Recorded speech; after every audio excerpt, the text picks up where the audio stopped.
Falegnameria Paludetto. Da più di 60 anni. Il legno su misura a casa tua. TG Plus News edizione di Venezia, buonasera.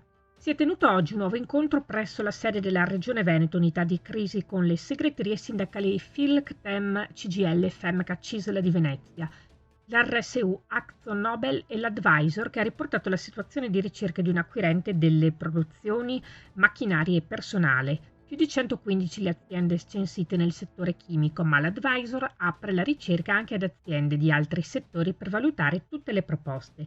Nel frattempo le attività di formazione si stanno concretizzando e in queste settimane inizieranno i percorsi di riqualificazione.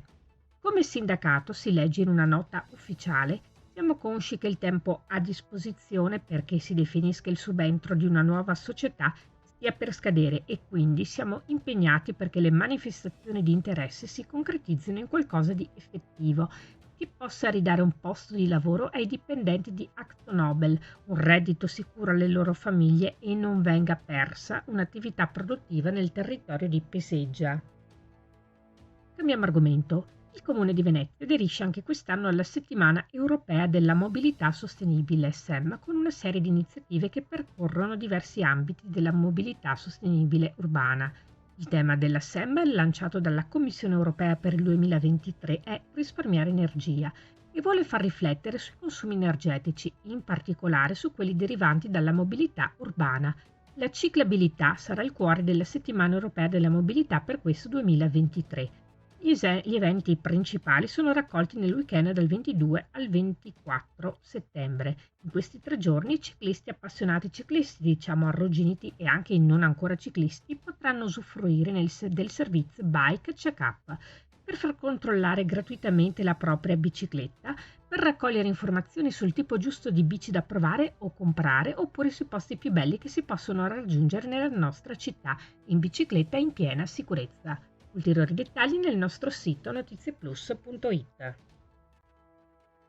In poche ore Marghera raccoglie 100 firme per chiedere al Comune di Venezia bus e pensilina per la nuova piscina. Nello specifico, con la petizione i margherini chiedono il bus dal centro di Marghera, dove in Piazzale Sant'Antonio c'è anche la convergenza del tram, a Via delle Macchine, oppure, in alternativa, di integrare i percorsi di linee esistenti con deviazione su Via delle Macchine.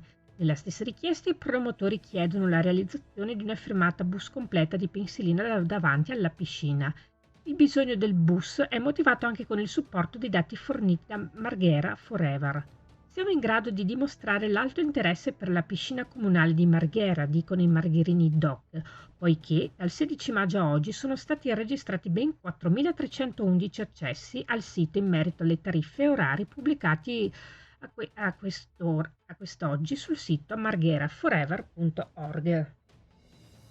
Nella mattinata di oggi nel quartiere Altobello di Mestre ha preso il via la 4ª edizione della Festa della Solidarietà, promossa dalle sezioni ADA, Associazione per i diritti degli anziani del Veneto e di Venezia, dalla UIL del Veneto, in particolare dalla UIL Pensionati Veneto, ODV Veneto e Venezia PS. L'iniziativa torna a trovare concretezza dopo la pandemia, proponendo numerose iniziative con la volontà di portare occasioni di socialità e aggregazioni tra persone, diffondendo così i valori dell'associazionismo, come spiegato dagli organizzatori.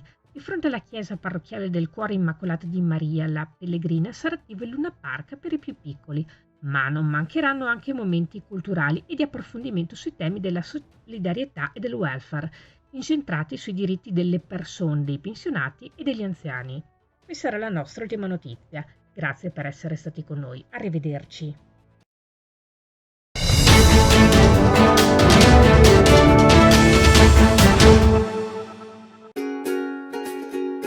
Falegnameria Paludetto. Da più di 60 anni. Il legno su misura a casa tua.